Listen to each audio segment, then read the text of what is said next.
হরে কৃষ্ণ। আজকে করব বিমসের বড়া করব। তার জন্য বিমসটা কেটে নিয়েছি আড়াইশো বিমস এরকম করে মিক্সিতে পিষে নিয়েছি। একটু শরীরের আকারে করে ভালো করে দেখিয়ে দিচ্ছি। এভাবে নিয়েছি, তো পিষে নিয়েছি। আর আড়াইশো মতো আছে। আর একটু দিয়ে দিচ্ছি সবজির মশলা।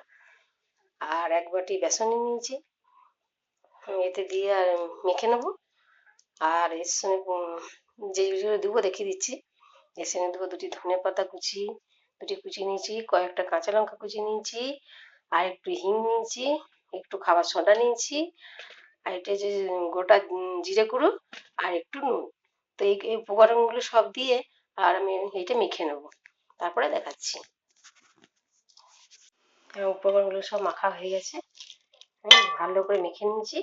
এরপরে একে একে সব ছোট্ট ছোট্ট করে ছেড়ে দেবো। আর কড়াইয়ে তেল দিয়ে দিয়েছি, কড়াই পেতে গেছে। এবার ছোট ছোট করে এগুলোকে ছেড়ে নেবো এক একটা করে। তো এইভাবে আপনারা ছেলেরা তো অনেক সবজি খেতে চায় না, তো এইভাবে করে খাবেন, খুব পছন্দ করবে। তো ওইগুলো আমি একে একে করে নিচ্ছি। আমার ছেলেরাও সব সবজি খেতে চায় না, তো আমি এইভাবে করে দিই, বলি না তো খুব সুন্দর খেয়ে নেয়। তো আপনারাও এভাবেই করবেন। তো এইভাবে সব আমি একে একে ছেড়ে নিচ্ছি। এইভাবে ছোটো ছোটো করে ছেড়ে দেবেন। আমি চপের আকারে করেও করতে পারা যাবে, তো আমি এইভাবেই ছোটো ছোটো করে করলাম। তো এইগুলো করে নিচ্ছি, তারপর দেখাচ্ছি। হরে কৃষ্ণ বন্ধুরা, আমি একবার উল্টিয়ে নিয়েছি। তো আমি বলে দিলাম একবার উল্টিয়ে নিয়েছি, আমি একটা পিঠ উল্টে দিয়েছি। এইভাবে পুরো হালকা করে ঘুরিয়ে নেবেন। হয়ে এসছে, ধরতেই পারবে না। বিনসের পকোড়া,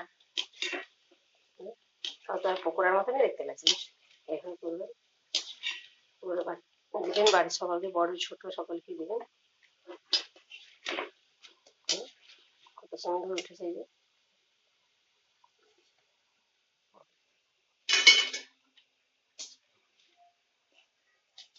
সব তুলে নিয়ে একে একে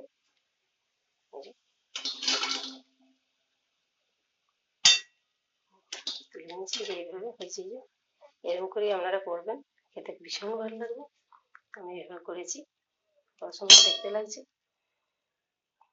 তা আমি এইভাবে সব করে নেবো, তারপরে দেখাচ্ছি। হরে কৃষ্ণ বন্ধুরা, আমার বিনসের পকোড়ি রেডি হয়ে গেছে। তো এইভাবে গোল গোল কটা করেছি, আর যে চ্যাপটা চ্যাপটা কটা করে নিয়েছি এইভাবে। তো আমার কমপ্লিট হয়ে গেছে। এইভাবে করে খাবেন আপনারা। আমি এইভাবে করেছি, যেমনভাবে করেছি সেইভাবে দেখিয়ে দিলাম। তো আপনারা এইভাবে করে খাবেন।